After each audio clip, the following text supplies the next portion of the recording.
Hello, you're watching TVP World News. I'm Jonasz Rewiński.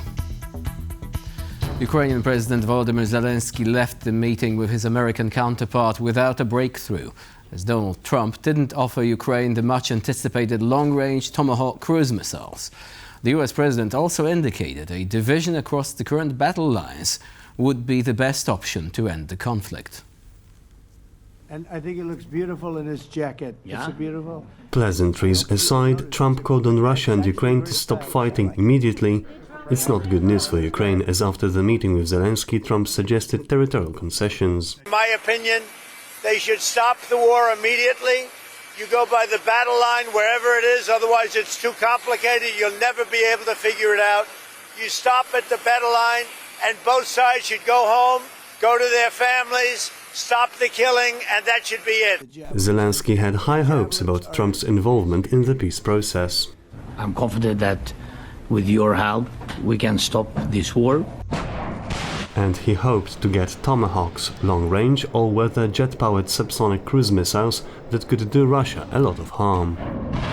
I think that Russians are afraid about Tomahawks, really afraid, because it's a strong weapon, and they know what we have, what kind of weapon we have, our production. But he is now, quote, realistic about the odds of receiving US Tomahawks after Trump said that kind of weaponry is too dangerous. They're a very powerful weapon, but they're a very dangerous weapon, and it could mean big, escalation. It could mean a lot of bad things can happen.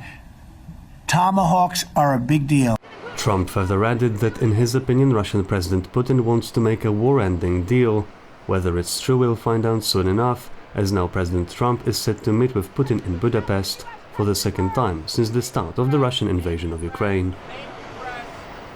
Mark Toth, an expert in international security and foreign policy, spoke with TVP World on Friday about the meeting at the White House between US President Donald Trump and Ukrainian President Volodymyr Zelenskyy. Toth expects that the upcoming meeting between Donald Trump and Russian leader Vladimir Putin in Budapest will not deliver solid results.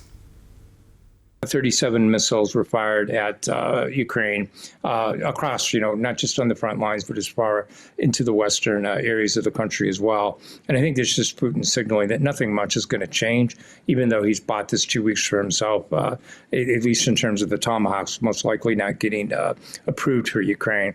But I think it is going to just be Groundhog Day. We're going to look up and we're going to basically have the same takeaways that we did before, that Putin came to buy time, but he didn't come to buy peace for the region, sadly.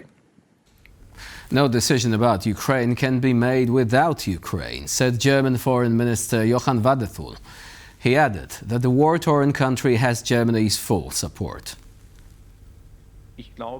I believe that any agreement concerning the war situation in Ukraine requires Ukraine to be involved, represented at the highest level by its president, among others. No decision about Ukraine can be made without Ukraine. That is perfectly clear.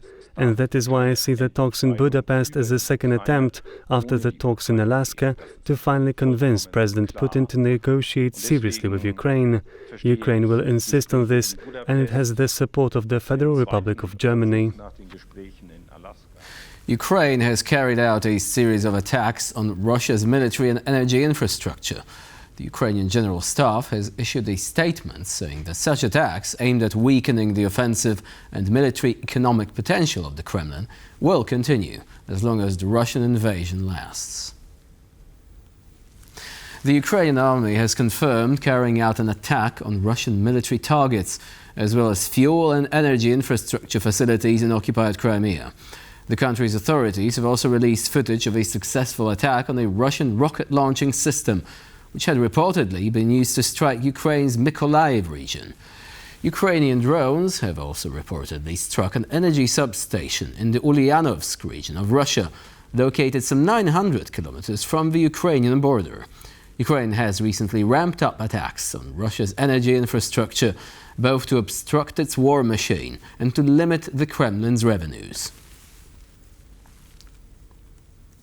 Ukraine is willing to protect Slovakia against threats to its energy supply, as long as Slovakia supports the war-torn country's path towards membership in the European Union. These are the outcomes of the Friday meeting between Ukrainian Prime Minister Yulia Sviridenko and her Slovakian counterpart Robert Fico. Both countries have been at issue over Ukraine pulling the plug on the transit of Russian gas into Slovakia at the beginning of the year. In this regard, the meeting failed to produce a breakthrough. We also discussed the importance of strengthening sanctions pressure against Russia. I showed the Prime Minister how the sanctions work. From our perspective, they are effective, and how they impact the Russian economy. We exchanged views on gas transit and Ukraine's energy needs for the coming winter. I tried to see, above all, people, not politics, behind every issue. Slovakian Prime Minister Fico confirmed his stance against Ukraine's NATO membership, but expressed his support for the country's path towards the EU. We are very clear and firm in saying yes to Ukraine's European ambitions regarding EU membership. The meeting in Slovakia's Košice may potentially signal a thaw in relations between the two countries. Last month, Bratislava sent non-lethal military assistance to Ukraine for the first time in 2 years.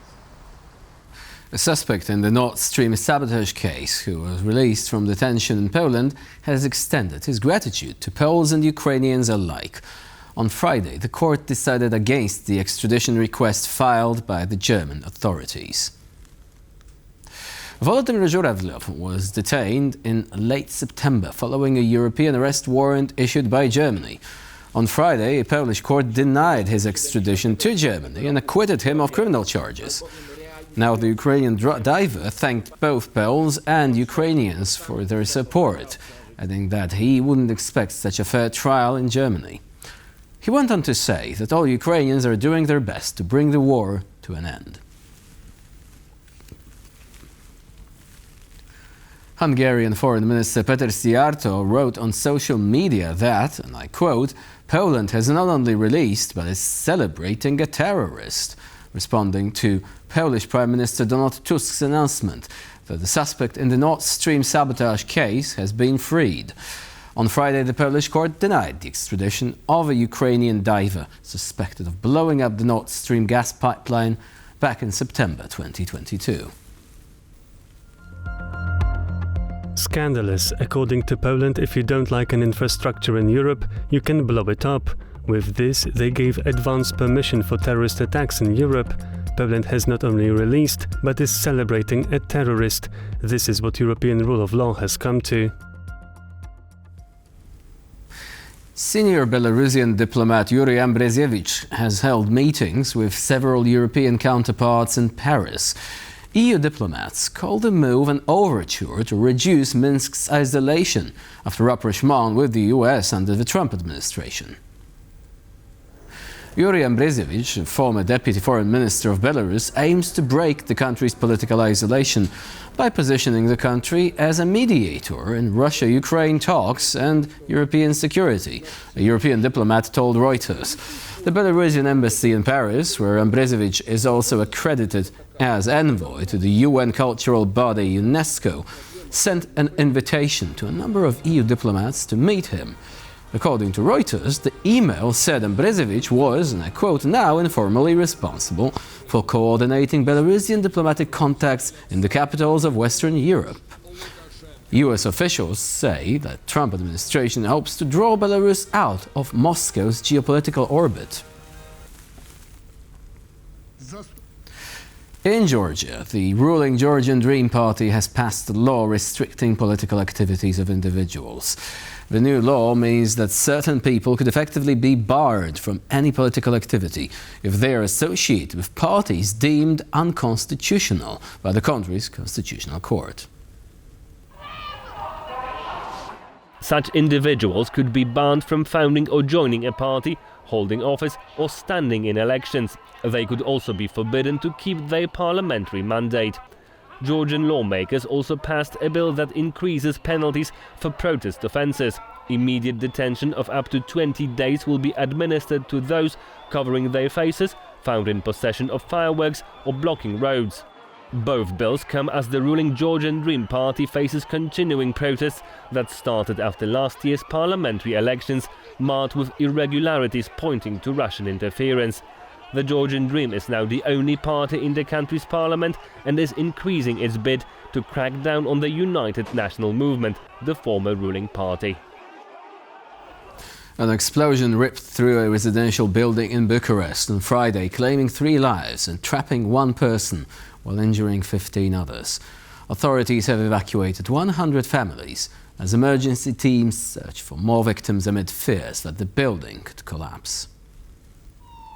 Emergency teams are on the scene utilizing specialized equipment in a desperate search for more victims, and over 100 families have been evacuated from the damaged building after the explosion.